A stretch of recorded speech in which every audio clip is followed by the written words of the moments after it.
This video concerns the life and ideas of T.H. Green, Paper 3, Liberalism. Now, Green is an interesting key thinker because he didn't appear in the textbook when the new A-level was rolled out, but then his name began to appear in subsequent revision guides and mark schemes, and it seems as though liberalism has 6 key thinkers where every other ideology has 5. It just seems to be an interesting quirk that has been added to the course. So if you've been preparing for 5 key thinkers and Green comes as a bit of a surprise, you won't be the first student to think that. Because as I said, when this course began, it appeared to be 5 key thinkers, but Green makes it 6. So let's talk a little bit about his life, his ideas, his background, and then we'll move on to his view of human nature, society, state, and economy. So much like John Stuart Mill, Green lived in 19th century Britain. He lived 1836 to 82.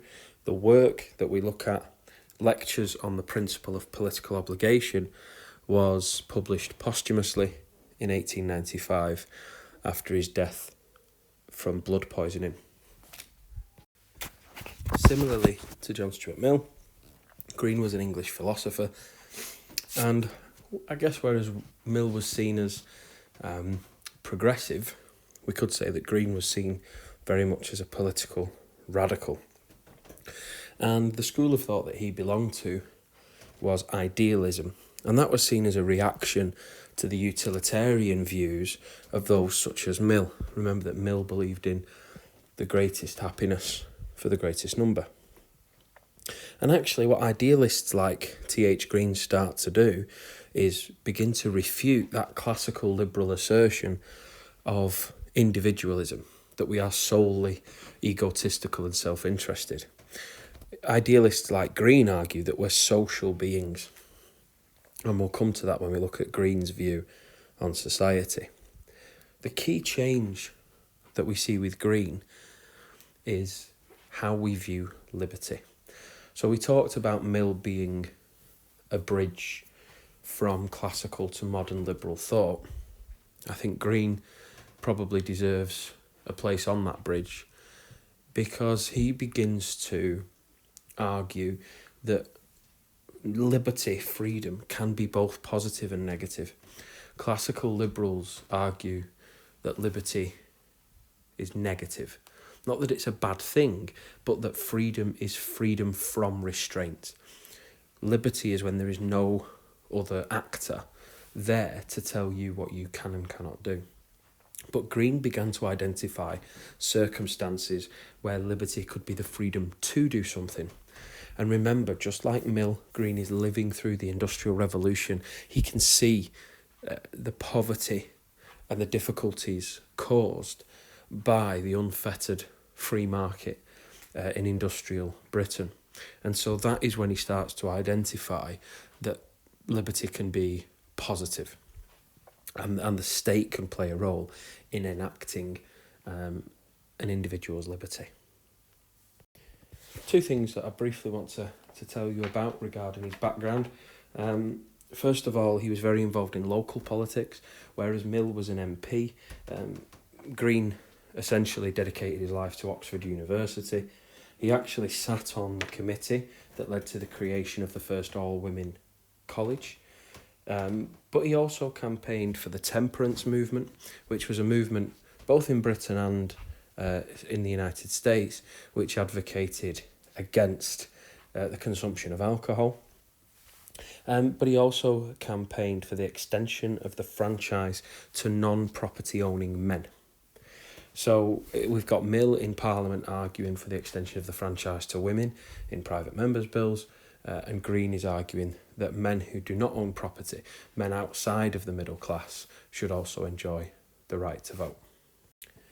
The final thing about Green is that he's a descendant on his father's side of Oliver Cromwell. And I thought that was interesting because Cromwell in the English Civil War had overthrown what he believed to be tyrannical rule and then ascended to power and as Lord Protector essentially became king in all but name. Cromwell was even offered the crown, the man who was seen to have spearheaded the movement against King Charles I, which led to the execution of the king and the abolition of the monarchy, essentially became king in all but name. And what I thought was interesting is, we'll come to this when we talk about Green and the state, but for Green, the state's very existence is only justified if it helps an individual realise their value and helps them achieve their potential. So there is a tenuous link there between the ideas of Cromwell and Green. But on the next slide, we're going to move on now to human nature, society, the state and the economy.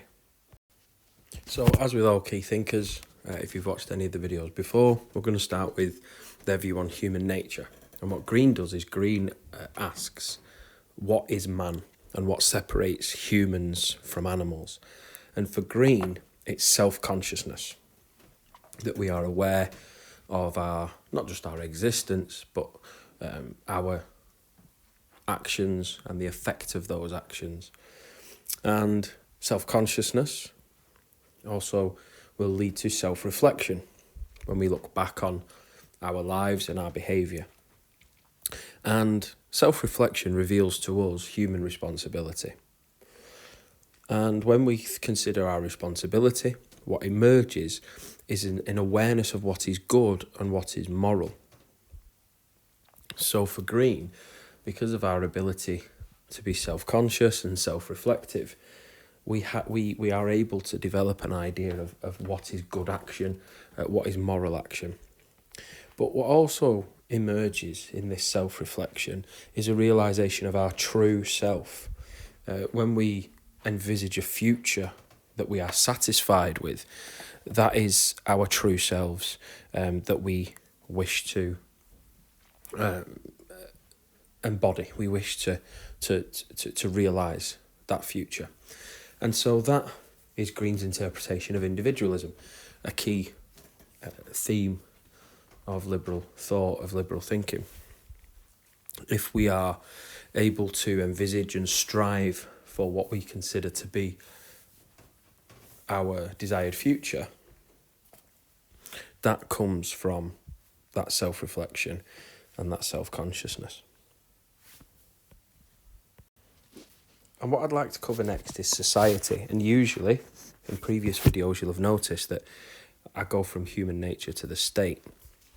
However, for Green, I want to go to society, because Green argues that for that final good, for that moral ideal, that realisation that individuals want to achieve, it can't be realised on a large scale where individualism is pursued individually, selfishly.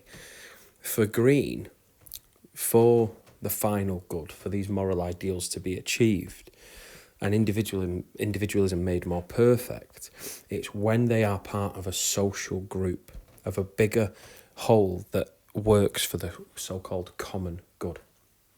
So what Green is starting to do is place a significant limit on individualism, as outlined by those classical liberals. Yes, we want to realise our ideal futures, but we are not simply egotistical. We care about the common good. We are part of a wider society. Human perfection is not possible alone.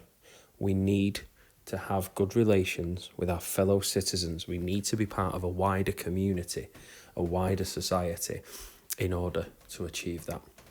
So for Green, we are not just inward looking, but outward facing too. And that key concept when it comes to Green and society is the common good. We are aware and wish to abide by what is considered to be the best for all. And that essentially is indicating that, yes, there is a selfish element to it because we can achieve our individual aims, our individual goals, but it's also starting to indicate a shift in liberal thinking, that when it comes to society, we are more collegiate than classical liberals would have us think. We are more willing to be part of a greater whole, a greater community, not because it's simply good for us as an individual to do it, because we are aware of this idea of a common good. Okay, now we'll move on to the state. As has often been the case in previous videos, we cover the state before society. Let's look at it now. So, Green identifies that on occasion it is a moral duty of citizens to rebel against the state if it is considered to be in the interests of both the people and the state. And any students of Kantian philosophy, you will have heard the word duty there and maybe thought of Kant, and Green certainly took some inspiration from his thinking. For Green, the state should play a positive role. It should protect the social, political and economic environments that give individuals the best chance to flourish and pursue individualism. So that is essentially outlining a more active state, an involved state. But Green is not advocating for widespread state intervention. He believes that any intervention should be done carefully, because if it is done clumsily, it could actually limit individual development. And so Green is very clear in his instruction that state intervention must be carefully thought out and only done so when necessary. And Green actually preferred local government action to sweeping central government law and legislation. He called it the local option. He believed that a local government was best suited to deal with the reality of issues that people were facing. So we'll take one of the issues that Green was passionate about, the temperance movement. He didn't argue for a national banning of the sale and consumption of alcohol. What he wanted to do was give local governments, local councils, the ability and the power, the authority to set its own licenses regarding alcohol production and consumption. So when we're talking about this increased role of the state in some situations, according to Green, for Green, in most occasions, it concerns local government. For the national state, Green believes that it must uphold the rights and obligations of the state. But for Green, this idea of obligations goes further than what some classical liberals had argued. So Green argued it was an obligation of the state to free the poor from their ignorance, to improve the health of the poor and fight disease within those communities, to improve housing conditions and to step in cases of workforce exploitation. What we're seeing there is that Green is advocating these obligations of the state as almost taking care of the least fortunate in society. And that's something that we're going to see a development of in modern liberalism. But if you think yet again about the context that Green was living in, the Industrial Revolution, unfettered capitalism led to significant and new forms of poverty amongst the emerging working class, or the industrial working class. And for Green, it was the state's obligation to do what it could to improve the lot of the least well-off in society. Okay, so finally, let's talk about the economy. We talked about how Green identified the issues that a free market economy could cause the poorest in society. So you'll be unsurprised to see that he doesn't want to see a continuation of the unrestrained pursuit of profit, because that had led to new forms of poverty and injustice. A purely free market had blighted the lives of many individuals and prevented them from ever realising their potential. And so what Green argued was that the free market should be limited, particularly when tackling hereditary privilege and poverty. There's a similarity there when it comes to John Stuart Mill. Remember, in Mill's later years, he begins to argue in favour of an inheritance tax. And that, to me, is a similar concept to when Green is talking about tackling hereditary privilege. One form of an economic privilege is sort of the handing down of wealth and property from one generation to the next. And so we can see a similarity there. But what you can see in these transitional liberals, both Mill and Green, is a movement away from full commitment to a free market economy.